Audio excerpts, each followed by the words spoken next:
এইমাত্র রাজ্য সরকার একটি নির্দেশ জারি করেছে, যেটা পড়লে গায়ে কাঁটা দিয়ে উঠবে। কোনো সরকারি কর্মচারী যদি দুর্নীতি দেখেন এবং মিডিয়াকে জানাতে চান বা সোশ্যাল মিডিয়ায় নিজের মতামত প্রকাশ করতে চান, তবে এখন থেকে সেটা শাস্তিযোগ্য অপরাধ বলে ধরে নেওয়া হবে। এর জন্য সেই সরকারি কর্মচারীর চাকরি পর্যন্ত চলে যেতে পারে। কল্পনা করুন, আপনি একজন সরকারি কর্মচারী, আপনি জানেন দুর্নীতি হচ্ছে, ফাইল গায়েব হচ্ছে, কিন্তু আপনি কাউকে বলতে পারবেন না, না সাংবাদিককে, না সোশ্যাল মিডিয়ায়, না কোনো টিভি চ্যানেলে। পশ্চিমবঙ্গ সরকারের PAR বিভাগ মানে personal and administrative reforms department একটা নোটিফিকেশন জারি করেছে। সই করেছেন খোদ মুখ্য সচিব মনোজ কুমার আগরওয়াল। এই নির্দেশিকায় বলা হয়েছে, কোনো সরকারি কর্মচারী সরকারের অনুমতি ছাড়া মিডিয়াকে কোনো তথ্য বা ডকুমেন্টস দিতে পারবে না, কোনো টিভি শো বা রেডিও প্রোগ্রামে অংশ নিতে পারবে না, কোনো খবরের কাগজে চিঠি বা প্রবন্ধ লিখতে পারবে না, কেন্দ্র বা রাজ্য সরকারের কোনো নীতির সমালোচনা করতে পারবে না। আর এটা প্রযোজ্য কাদের জন্য জানেন?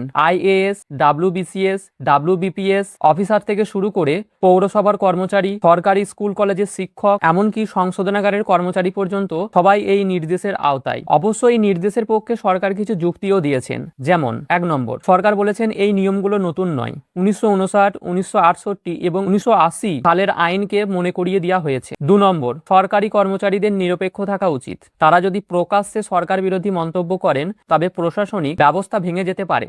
3 নম্বর, গোপনীয় তথ্য ফাঁস হলে জাতীয় নিরাপত্তা বা আন্তঃরাজ্য সম্পর্কে সমস্যা হতে পারে। এই দৃষ্টিকোণ থেকে দেখলে নির্দেশটা যৌক্তিক মনে হতে পারে, কিন্তু এই নির্দেশের কিছু অন্ধকার দিকও উঠে আসছে। যেমন, প্রথমত, কোনো সরকারি কর্মচারী যদি দুর্নীতি দেখেন এবং মিডিয়াকে জানাতে চান বা সোশ্যাল মিডিয়ায় নিজের মতামত প্রকাশ করতে চান, তবে এখন থেকে সেটা শাস্তিযোগ্য অপরাধ বলে ধরে নেওয়া হবে। এর জন্য সেই সরকারি কর্মচারীর চাকরি পর্যন্ত চলে যেতে পারে। দ্বিতীয়, কেন্দ্র এবং রাজ্য সরকারের সম্পর্ক খারাপ হতে পারে এরকম কোনো মন্তব্য করা যাবে না। এই ধারণাটা অত্যন্ত বিপজ্জনক, মানে এতটাই ব্যাপক যে কোনো সত্য কথাকেও এই ধারায় ফাঁসানো যেতে পারে। তৃতীয়ত, হুইসেল ব্লোয়ার অর্থাৎ যারা অন্যায়ের বিরুদ্ধে সাহস করে মুখ খোলেন, তারা এখন সম্পূর্ণ নিরুপায়। মানে এখন আপনার ঘরে চুরি হলেও চোর ধরার আগে সর্বপ্রথম আপনার মুখ চেপে ধরতে হবে। এবার একটু ভাবুন, আপনি যদি বিডিও অফিস বা পৌরসভার একজন সরকারি কর্মচারী হন, আপনার এলাকায় বন্যার ত্রাণ বিতরণে দুর্নীতি হচ্ছে, আপনি কি তখন কিছু বলতে পারবেন? এর উত্তর হলো না, আপনি বলতে পারবেন না। আবার ধরুন, আপনি একজন সরকারি স্কুলের শিক্ষক, আপনার স্কুলে মিড ডে মিলের টাকা চুরি হচ্ছে, আপনি কি প্রকাশ্যে কিছু বলতে পারবেন? না, আপনি বলতে পারবেন না। এই নির্দেশ যদি কঠোরভাবে প্রয়োগ হয় তবে আগামী দিনে সরকারের ভেতরে তথ্য পাওয়া সাধারণ মানুষের পক্ষে কঠিন হয়ে দাঁড়াবে।